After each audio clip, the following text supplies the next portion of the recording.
will not accept 8 and 9% salary increases.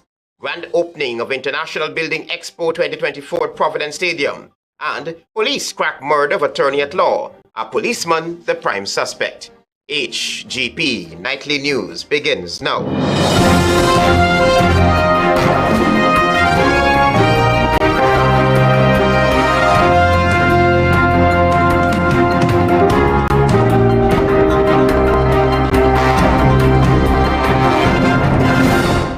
Good evening to our viewers here in Guyana and online. I'm Travis Chase with the Friday, August 9 edition of the HGP Nightly News. We have what you need to know this evening. Nothing on solid ground as yet between the Ministry of Education and the Guyana Teachers Union. The newly proposed salary increase being offered by the ministry is being rejected by the Guyana Teachers Union. Here is more. There was no double-digit offer for teachers' salary increases for the years 2024 and 2025 from the Ministry of Education when it met with the executive of the Guyana Teachers Union on Thursday. In fact, the government, through the Ministry of Education, is now offering teachers of Guyana 9% for 2024 and 8% for 2025. Figures the Guyana Teachers Union views as a non-starter and is certainly not prepared to accept. The two sides are again stuck with the agreement on the percentage. We agreed to meet next week, Wednesday, for further update on the percentage area because as it is, the union feels that the government can do better with the offer that they presented. That's President of the Guyana Teachers Union, Dr. Mark Light, on the sidelines of Thursday's meeting. Light said the GTU had proposed double-digit increases for the different scales of teachers' salaries, ranging from 30% to 39%. Today's meeting built on what the last two we had. We had several matters that had to be addressed in the sense that the ministry had promised to return today with an update on those matters. We've gotten definitive positions on some of those areas. The situation right now is that the government of Guyana and the Guyana Teachers Union is at an impasse because they cannot fully agree on any proposal. The two sides have agreed to meet again for another round of conciliation talks next week. We prefer to ensure that we hold our side as well, in that through the negotiation process, we would want to be fair to all parties. But I can tell you what was circulated in social media, there has been some improvement with regards to the number, but we've still not accepted. In February of 2024, the Guyana Teachers Union and its members engaged in a 74-day strike to force the government to the bargaining table to negotiate for increased salaries and allowances for teachers. Travis Chase, HGP Nightly News. Our developing story, leader of the opposition, Aubrey Norton, during the opposition's press conference, called on the People's Progressive Party civic government to allocate lands to the people they removed from Mocha Arcadia and Cane View. More from Daisy Richards. Leader of the opposition Aubrey Norton on Friday during the opposition's weekly press conference said the People's Progressive Party civic PPPC government should give lands to the persons who were removed from Mocha Arcadia and Cane View. The opposition calls on the PPP to allocate those lands to the people they removed and to compensate them for the physical and socio-psychological damage they have done to these poor Guyanese citizens. He added that claims by the PPPC government that the people of Mocha Arcadia were located in the part of which a new highway was being constructed have now been proven false as lands are being allocated to persons for other use. The PPP has now allocated lands to PPP family, friends and favorites that are much closer to the road and permitting them to build on those lands. In one case, a concrete fence is already constructed on the land just over the road from the lands on which they destroyed the property of poor African Guyanese. Norton accused the PPPC government of being wicked. The PPPC regime is wicked, destructive, vindictive, and racist since the people are not in the pathway of the highway. The residents of Mocha Arcadia were in a months-long standoff with the government to prevent their homes from being demolished by the PPPC government, but on January 5, 2023, it all ended when the houses were torn down and left 32 persons homeless. For HGP Nightly News, I am Daisy Richards. Building Expo has begun and thousands gathered at the National Stadium to explore and learn about the many businesses and their products on display at this year's event. Here's more from Daisy Richards. The International Building Expo 2024 was officially opened on Thursday under the theme Building on the Foundation of Sustainability and Unity. Nightly News spoke to a few patrons who welcomed the initiative as an event that showcases opportunities for all age groups. I mean, it's the first time I came out to this expo, and it's amazing. It's excitement. It's exciting, yeah? It's very nice. It teaches you a lot about Guyana's improvement, and I think it's very beneficial to everybody, especially business people. It's wonderful to be here. There's so many people. Not surprisingly, with the efforts that have gone into putting this together from the Ministry of Housing. So it's been quite good looking at the number of booths and companies that's being represented here. Some exhibitors offered insight into their products and services and shared their views about the hope and expectations that they would yield benefits and business opportunities from this year's extravaganza. Geo Solutions was established in 2023, and this year we decided to come to Building Expo to get exposure. We have a lot of international clientele, and so people are coming here because of all the other services. And so REMAX also provide the service in the housing sector. So we're hoping to capitalize. These are some of the comments from patrons who attended previous expos, and this is what they had to say. There was so much exposure here. I can say that over our past 2 years, we have seen a growth in business. Many times I ask our new clients, where did you hear about us? Oh, you remember us? We visited you at your booth. I still have your brochure. And this year again, I'm expecting no less. We expect to get visibility. The aim of us being here is really for marketing.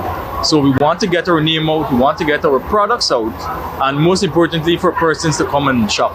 Overall, there was a general feeling of excitement and lots of engagement by the folks who attended the event. This was certainly evident of the intense interaction between patrons and the business owners. For HGP Nightly News, I am Daisy Richards. On the police blotter, 29-year-old Tony Sulker, a police sergeant and the friend of attorney-at-law Richard Lane, has attempted suicide after he reportedly confessed to investigators that he single-handedly stabbed to death 35-year-old Richard Lane of 183 Century Palm Gardens. Nightly News was told that detectives working on the case reviewed CCTV footage which implicated Sulker in the murder. The policeman also admitted to sending threats to the attorney, including writing threatening note and hiring persons to throw missiles at the attorney's home. Police said the body of Lane was found in his Jaguar car Wednesday night by Sulker. Police said he was stabbed twice to his neck. Sulker is currently hospitalized on the police guard. Stay with us, there is more news ahead.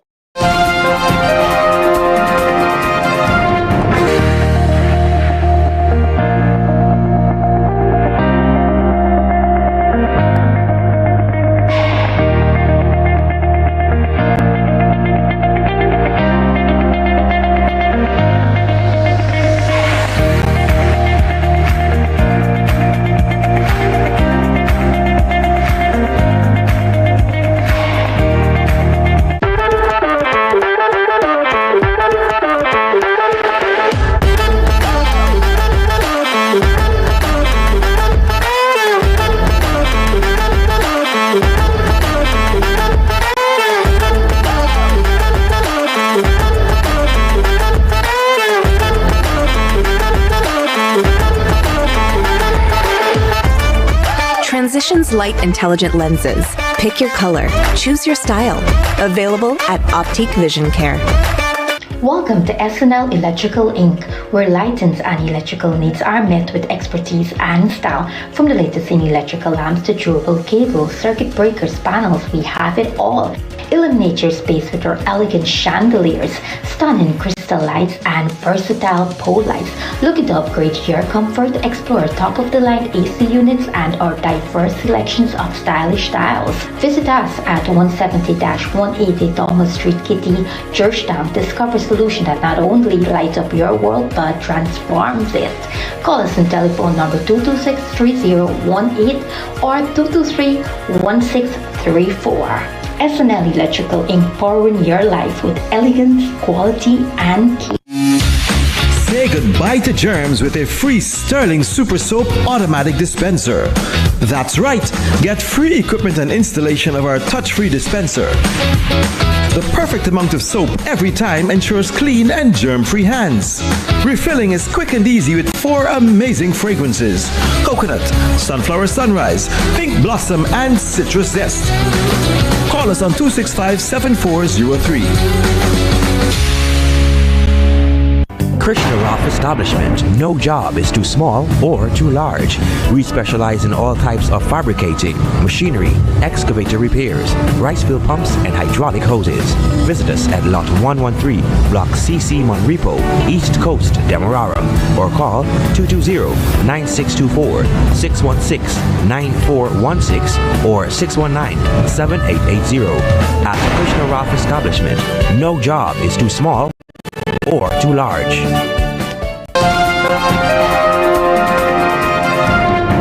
You're watching the HGP Nightly News. Welcome back. Attorney at Law Jonathan Sobrian is calling the government and opposition to come in one accord to discuss the way forward concerning legislation for campaign financing, since general and regional elections are slated for 2025. During an interview with Nightly News, Jonathan Sobrian, member of a new and United Guyana analog, said once laws governing campaign financing are in place, there will be no room for skullduggery. He posits that all political parties should support the enactment of campaign financing laws.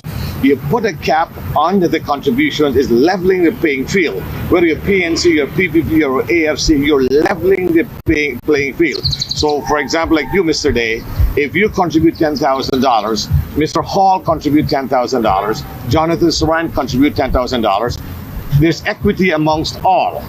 So I can point to him and say, hey, I'm contributing more than $10,000, therefore I should be given special privileges. Sobrian, a corporate attorney for roughly 25 years in the United States, said both the People's Progressive Party Civic, PPC, and the Partnership for National Unity and Alliance for Change, APNU AFC, in their respective manifestos, highlighted the dire need for campaign financing laws to be instituted. A public register should be enacted so that John Q. Public can know who donated what. Sobrian says the government must be serious about campaign financing since it ensures political transparency. Everybody should be on board because that doesn't affect one person. It doesn't affect one ethnicity. It doesn't affect one religious persuasion. It affects every single man, woman, and child in Guyana, especially with the burgeoning oil industry that we have right now. Transparency and accountability is what we need here. When asked for recommendations, Sobrian referenced how things are done in the U.S., which can be applicable here. If you have, for example, if you have donor contributions from charitable organizations, these charitable organizations should be registered with the Supreme Court registry. Antonio Day reporting for the HGP Nightly News. Roxanne Myers, a former Deputy Chief Elections Officer of the Guyana Elections Commission, was on Friday awarded $2 million for her wrongful arrest in 2020 as part of a probe into alleged electoral fraud. Find out more from Tiana Cole.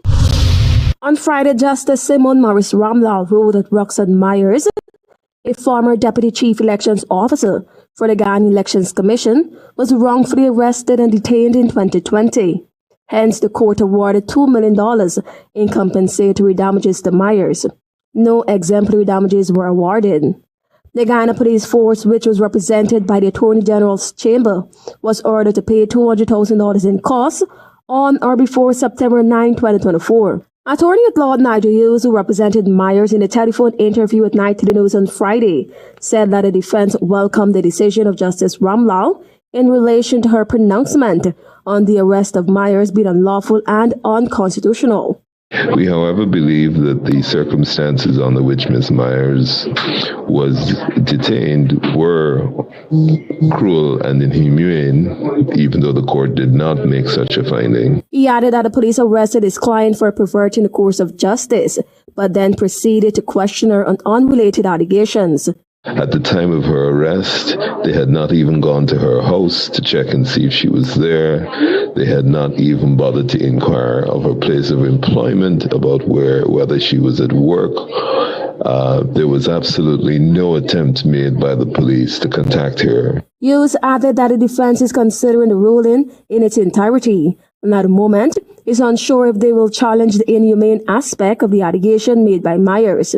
The former Deputy Chief Elections Officer is among several persons, including current and former GCOM officials and supporters of the People's National Congress Reform, PNCR, who are before the court for alleged electoral fraud. The trial started on July 29, 2024, but had to be adjourned after the presiding magistrate became unwell and was granted sick leave. As a result of the presiding magistrate's absence due to her illness, the trial that started on July 29, 2024 had to be postponed until September 17. Tianako reporting for the HGP Nightly News. As there are hopes of revitalizing the sugar industry, General Secretary of the People's Progressive Party Civic Bar Jagdeo said that the government is still exploring the option of getting private equity into the sector. Here is more from Antonio Day. On numerous occasions, the opposition criticized the government for investing in the sugar industry, which it deemed unprofitable.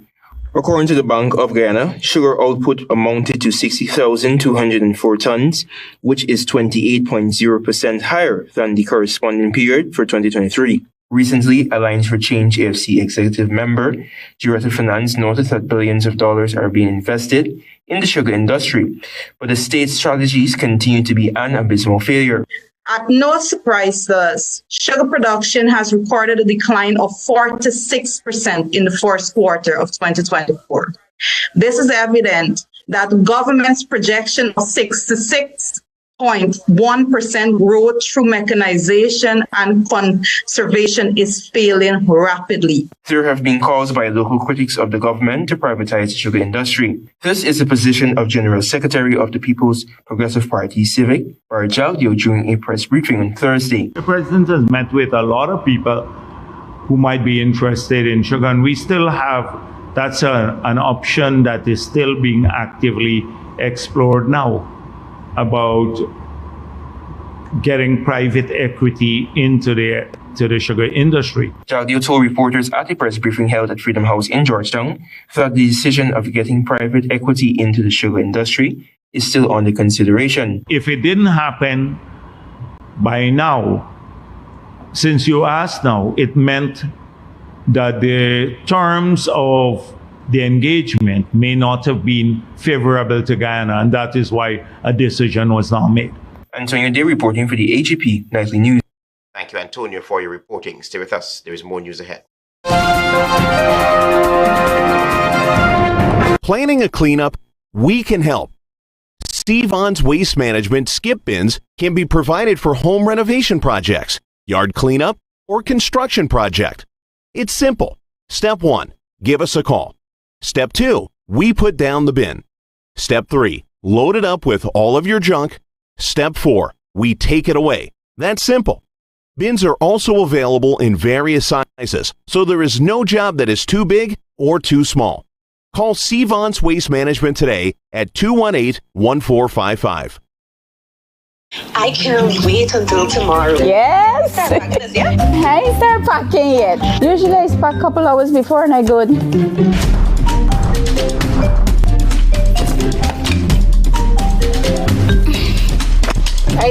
Drive.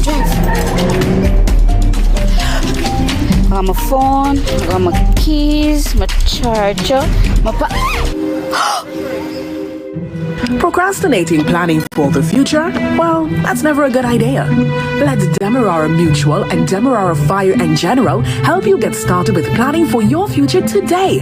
I'm with Dem. Hey, stop, I don't go away when you don't eat food, you know. You got fair wash your place because I did my nails.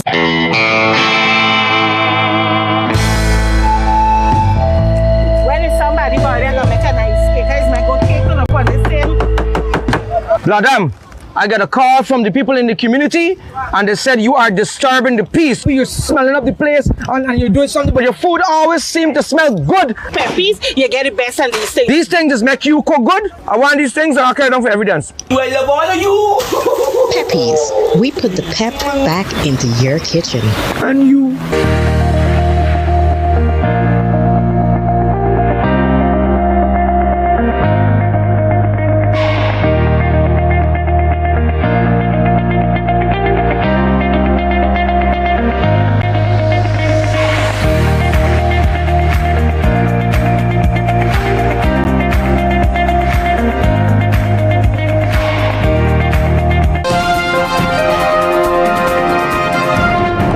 Welcome back to the HGP Nightly News. At the inauguration of the International Building Expo 2024, which is being held at the Guyana National Stadium at Providence, President Irfan Ali unveiled a bold new housing plan specifically designed for single mothers. Find out more from Tiana Cole. In his keynote address at the International Building Expo 2024 opening ceremony, His Excellency President Irfan Ali unveiled a bold new housing proposal designed for single mothers. The goal of the Homestead program is to construct 500 homes along the Linden-Suzac Highway within 6 months. We want to deliver 500 homes in 6 months. A remarkable task before us. But it's not just delivering the homes.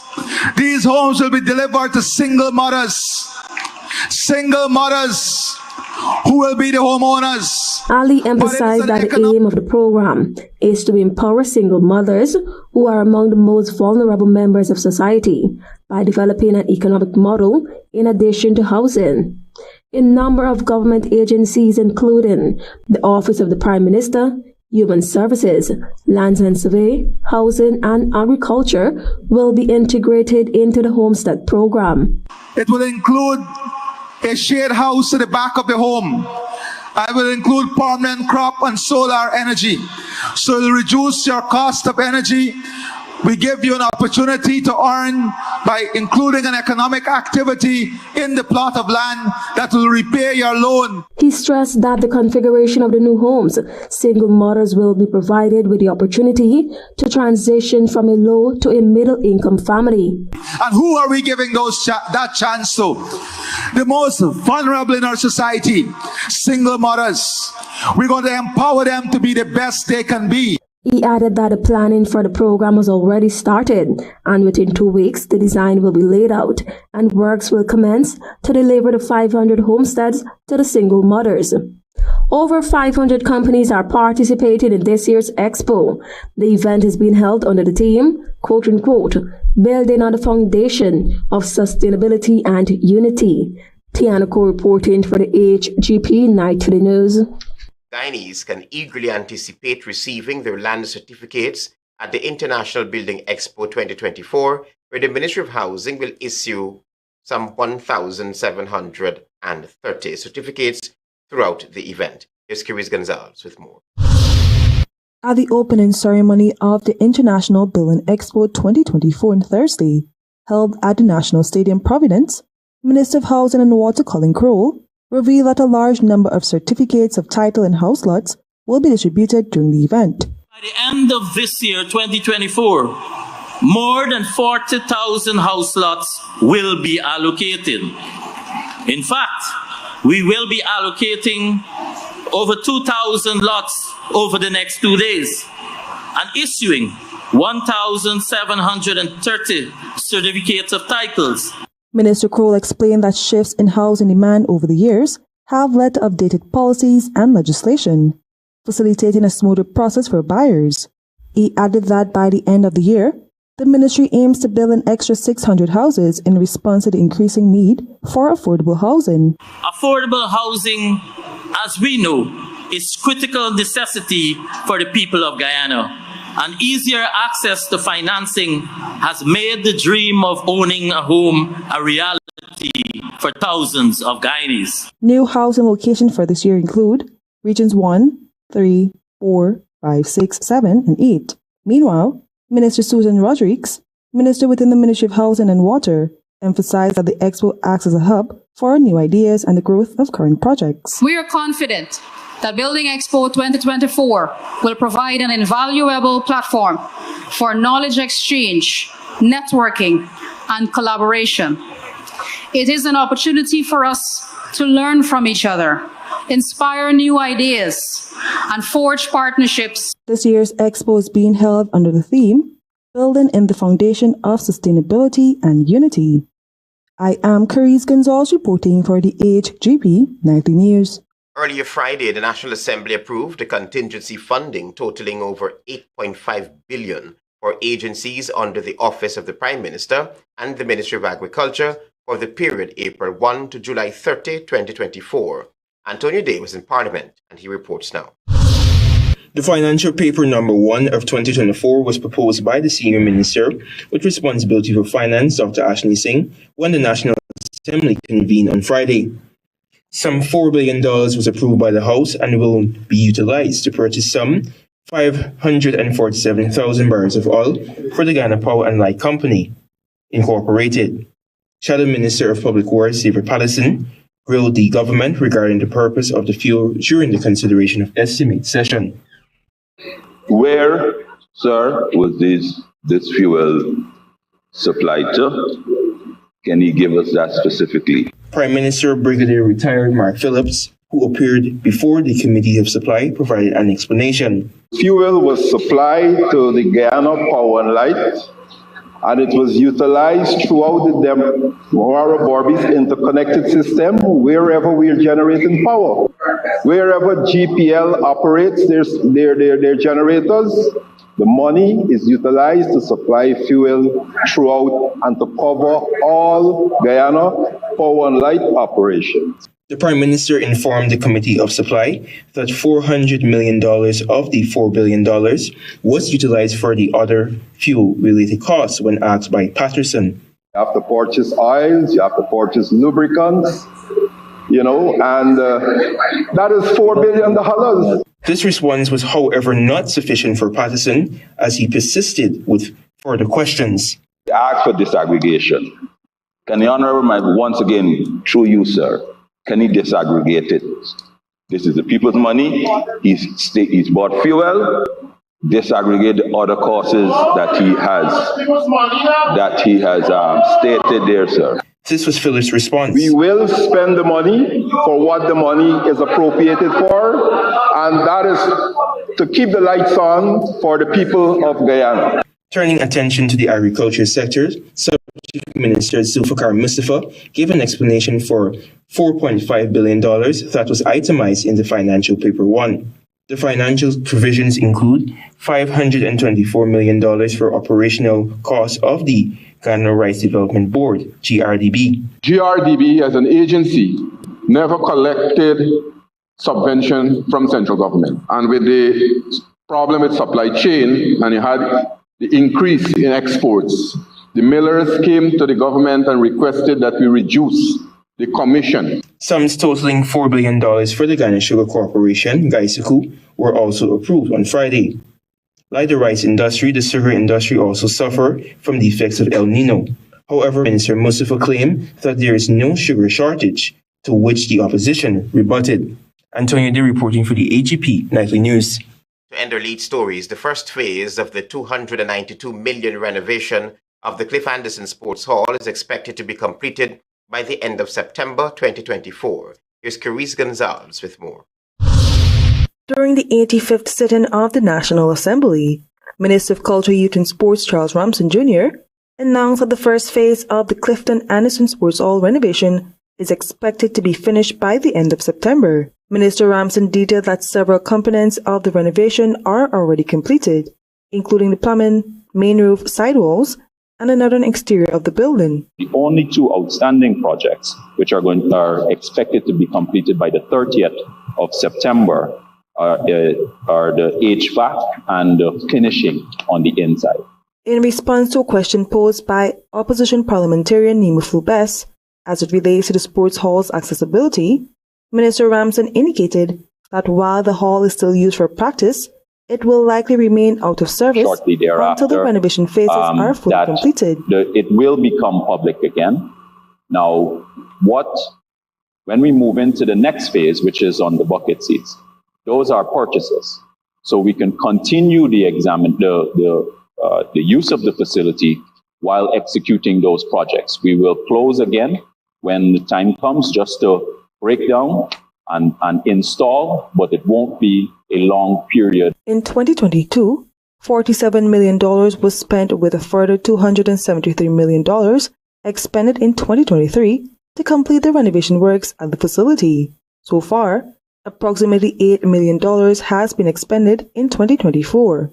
So far, the approximate spend for the project renovation is $292 million, a significant investment for the years 2022 to 2024. Once completed, the Clifton Anderson Sports Hall will be Guyana's first air-conditioned sports facility, featuring box seats and various modern amenities. Reporting for the HGP Nightly News, I am Carice Gonzalez. Thank you, Carice. Your regional news is up next. Dreaming of owning your own home? Then come into Hand in Hand Trust Corporation and turn your dreams into a reality. Simply apply now for a residential or commercial mortgage to either purchase, construct, or renovate a new building or an existing one. At Hand in Hand Trust Corporation, you'll get competitive rates, fast approval, and there are no hidden fees. So make an appointment or visit us today at 6263 Middle Street, Georgetown. Hand in Hand Trust Corporation, Inc., a member of the Hand in Hand Group of Companies. Exciting news! The capping stack has arrived in Guyana. In the unlikely event of an oil spill, this vital equipment is placed over a blown-out well to stop or redirect the flow of hydrocarbons, ensuring a rapid and effective response. With the capping stack now in hand, Guyana stands out as one of just 2 oil-producing nations in the region with such a crucial safety measure readily available. This marks another significant step towards ensuring that Guyana produces oil and gas safely and sustainably.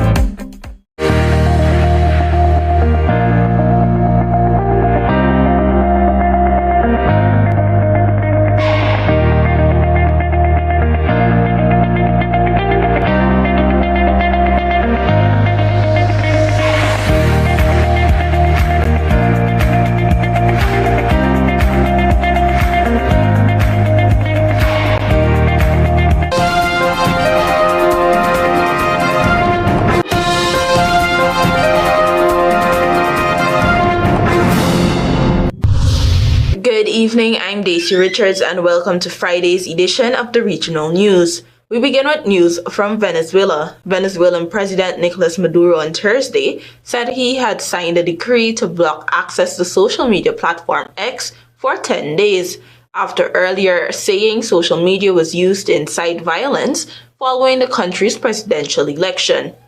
Maduro has frequently rallied against ex-owner Elon Musk since the July 28 election, which the opposition says it won, a claim backed by an increasing numbers of Western governments. Maduro said he signed a decree presented by regulator Contel, which, quote, has decided to take social network X, formerly known as Twitter, out of circulation for 10 days, unquote. Maduro and Venezuela's electoral authority have said that the president won a third term in the election, though the opposition claims victory and says it has the vote counts to prove it. Neither Maduro nor the electoral body have released detailed vote tallies. In the days after the vote, protests from Venezuelans across the country and abroad broke out demanding Maduro step down and to honor a win by opposition candidate Edmundo Gonzalez.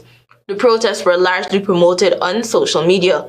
The leftist president earlier this week had asked his supporters to also abandon messaging application WhatsApp in favor of Telegram or WeChat, saying the app was being used to threaten the families of soldiers and police officers. Earlier, the foreign ministers of Mexico, Colombia, and Brazil reiterated calls for Venezuela's electoral authority to publish the vote tallies in a joint statement. The statement followed comments by Venezuelan opposition leader Maria Corina Machado on Thursday, calling on Mexico's President Andrés Manuel López to impress upon Maduro that his best option is to negotiate with the country's opposition.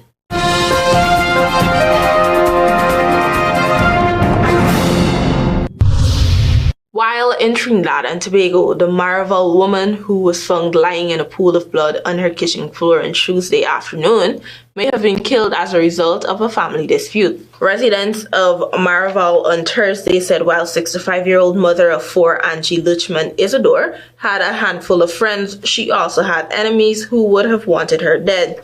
The victim's body was discovered by a relative of her husband's around 5:36 p.m. on Tuesday after she failed to respond to her husband's calls. Luchman Isidore's husband is 95 years old and is bedridden as a result of stroke. She was his primary caregiver, but one man said, quote-unquote, she was very friendly to me, saying Luchman Isidore moved to the area at least 10 years ago after marrying her husband. He said there had been an ongoing dispute over the family-owned property, which was nestled on the hillside in Maraval. Another person claimed her presence may have agitated other relatives. Police initially claimed her death may have occurred during a robbery, but it was uncertain if and what was taken from the house up to Thursday evening. Several security cameras were seen around the perimeter of the 2-story property, which also boasted several apartments. The victim's body was found lying behind the grey metal kitchen door located on the northern side of the compound, with a wound to the head. An autopsy was scheduled to be performed at the Forensic Science Center, St. James.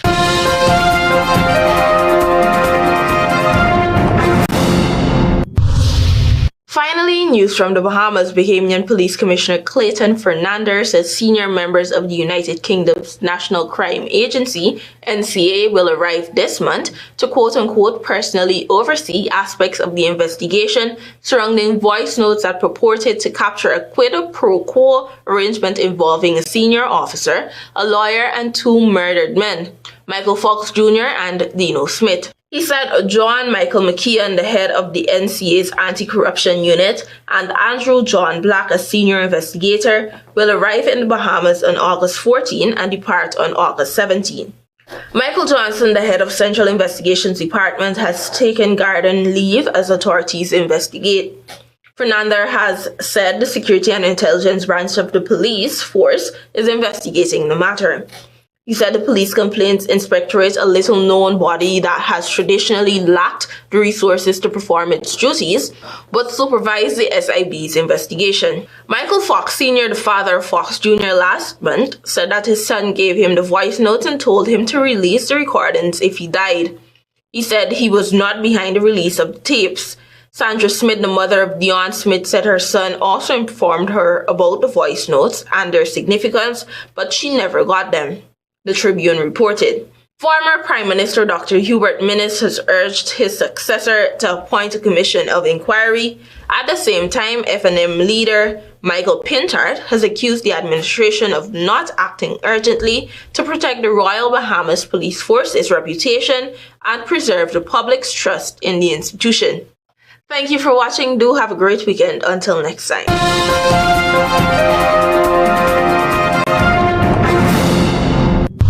No double-digit offer from the Ministry of Education. GTU says it will not accept 8% and 9% salary increases. Grand opening of International Building Expo 2024 at Providence Stadium. And police crack murder of attorney-at-law. A policeman, the prime suspect. Those are our major headlines. For these stories and more, please go to our website. It's www.hgptv.com. I'm Travis Chase. Thanks for watching. Goodbye.